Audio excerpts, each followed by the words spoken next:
untuk saling memiliki dan mempertahankan.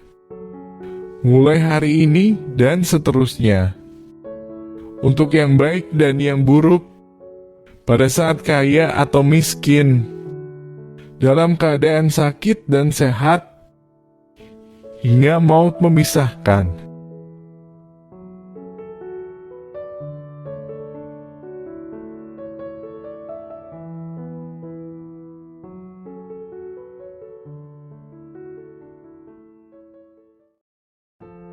Persahabatan antara keluarga Sinaga dan Hardian memiliki sejarah yang cukup panjang. Keduanya merupakan keluarga terkenal di kota J. Keluarga Sinaga memiliki bisnis real estate yang besar, sedangkan keluarga Hardian menjalankan bisnis rumah sakit. Beberapa bisnis mereka kadang memiliki kepentingan yang sama. Sudah lama kedua keluarga ini menginginkan aliansi kuat untuk memperluas kekuatan bisnis. Jadi mereka memutuskan untuk mengikat hubungan keluarga mereka dengan pernikahan. Vanessa adalah putri bungsu dari keluarga Sinaga. Tahun lalu di usia 21 tahun, ia menyelesaikan kuliahnya dan setelah itu langsung bekerja di perusahaan milik keluarganya. Meski Vanessa dan Lukas sudah saling kenal sejak kecil, keduanya baru bertunangan saat Vanessa lulus kuliah. Lukas dan Stefan, putra sulung keluarga Sinaga, adalah teman baik yang tumbuh bersama-sama sejak mereka kecil. Lukas selalu menganggap Vanessa, adik Stefan, sebagai adik perempuan mereka berdua. Setelah bertunangan dengan Vanessa, Lukas tetap tidak merasakan adanya perubahan di perasaannya. Vanessa masih juga terlihat sama seperti waktu mereka masih kecil. Sosok adik kecil yang imut. Tapi karena Lukas tidak pernah berencana untuk jatuh cinta ataupun memiliki mimpi indah tentang sebuah pernikahan, ia tidak berkeberatan untuk menikahi Vanessa. Apapun rencana yang dibuat oleh keluarga mereka, ia akan mengikutinya. Namun terkadang Lukas juga merasa terganggu saat Vanessa tanpa rasa pengertian bertanya-tanya tentang hal-hal yang sepele. Kadang juga seakan memojokkan dan menuduh. Rasa letihnya malam itu membuatnya malas berurusan dengan Vanessa. Dengan beberapa kalimat bujukan yang ia sendiri pun lupa dengan apa yang dia baru saja katakan, Lukas menutup handphonenya. Dengan bergegas, Lukas kembali ke ruang kantornya untuk berganti pakaian. Lalu ia berjalan kaki keluar dari rumah sakit. Lukas tinggal di sebuah apartemen yang berada di kompleks berang rumah sakit tempat ia bekerja. Lokasi yang bisa ia tempuh dengan berjalan kaki membuat Lukas betah tinggal di sana.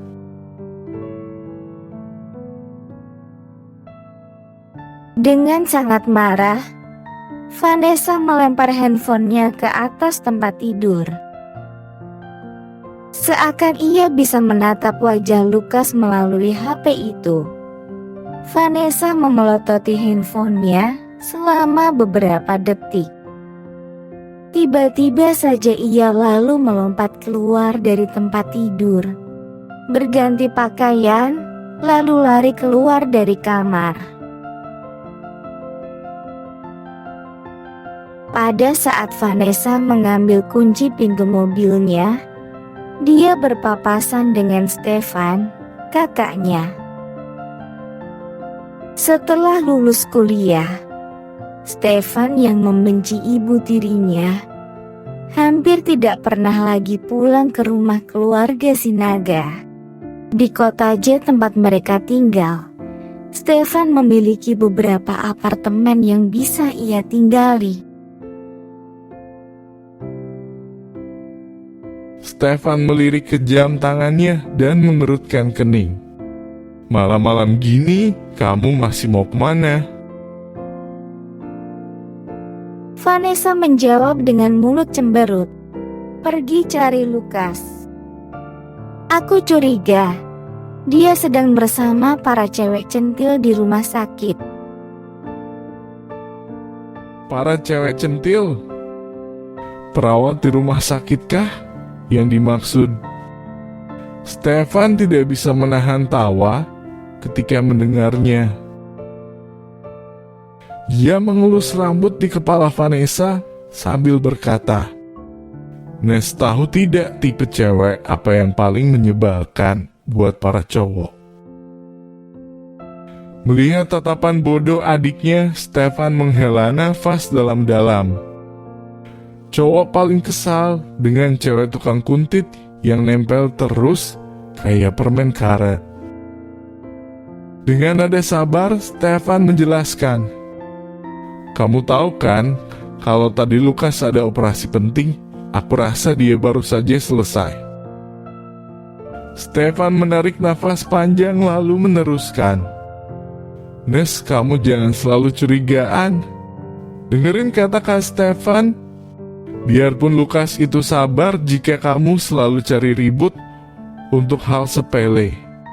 Cepat atau lambat, dia benar-benar akan selingkuh dengan cewek lain. Kalau itu sampai terjadi, jangan salahkan orang lain." Vanessa semakin cemberut dan berkata dengan garang, "Kalau ada kucing garong yang berani dekatin Lukas, Nesa minta Kak Stefan bunuh kucingnya ya." Dengan tertawa pelan, Stefan menjawab, "Kalau kucing yang seksi dan cakep, biar Kak Stefan saja yang pelihara kucingnya." Setelah berhasil membujuk Vanessa untuk mengurungkan niatnya, Stefan naik ke lantai 3 rumah keluarga Sinaga. Seluruh lantai 3 dari rumah itu adalah tempat ia tinggal. Lebih tepatnya tempat tinggalnya sebelum usia 18 tahun. Sekarang untuk Stefan, rumah keluarga Sinaga itu tidak bisa disebut lagi sebagai rumah. Hanya bisa disebut sebagai tempat singgah sebentar. Saat Stefan berusia 18 tahun, ia memutuskan untuk belajar ke luar negeri. Sampai selesai mengambil gelar master, ia lebih memilih untuk tinggal di luar negeri dan tidak pernah kembali ke rumah keluarga Sinaga. Setelah lulus kuliah, Stefan langsung bergabung di perusahaan real estate keluarga Sinaga. Saat itu ia juga memilih pindah dari rumah keluarga Sinaga karena dia membenci Mirna, ibu tirinya.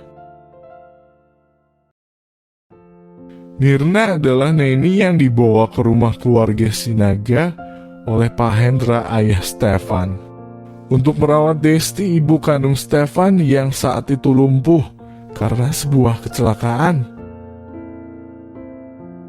Saat itu Mirna juga sangat dipercaya oleh ibu kandung Stefan, karena sebelumnya Mirna pernah bekerja di spa yang dimiliki oleh Desti. Mirna bekerja sebagai neni di rumah keluarga Sinaga sampai Desti meninggal. Desti yang saat itu mengalami depresi berat sepertinya memilih mengakhiri hidup. Hanya 3 bulan setelah ibu kandung Stefan itu meninggal, Mirna menggantikan posisinya sebagai nyonya besar keluarga Sinaga. Yang membuat Stefan semakin membenci Mirna adalah karena Vanessa lahir hanya 4 bulan setelah ayahnya menikahi Mirna. Hal itu membuat Stefan sadar bahwa Mirna dan ayahnya sudah berselingkuh sejak ibu kandung Stefan masih hidup. Beberapa tulisan Desti yang ditemukan oleh Stefan saat ia membereskan buku-buku ibunya. Juga membuatnya tahu kalau ternyata ibu kandungnya itu mengalami depresi setelah mengetahui perselingkuhan antara ayah Stefan dan Mirna. Secara tidak langsung mereka berdualah yang telah membunuh Desti. Sejak saat itu, hubungan Stefan dan ayahnya jadi membeku. Stefan juga tidak mau menerima Mirna, seorang pelakor gila harta, pembunuh ibu kandungnya, sebagai ibu tirinya. Namun Vanessa adalah saudara tiri yang sedara dengan Stefan. Hubungan darah ini tidak bisa diabaikan olehnya. Seorang anak tidak bisa memilih kepada siapa mereka dilahirkan. Jadi meskipun Stefan bersikap dingin kepada Mirna dan ayahnya, dia tetap berusaha menyayangi Vanessa. Stefan memasuki kamar yang dia tinggali saat masih kecil, lalu mengambil beberapa buku penting untuk dibawanya pulang.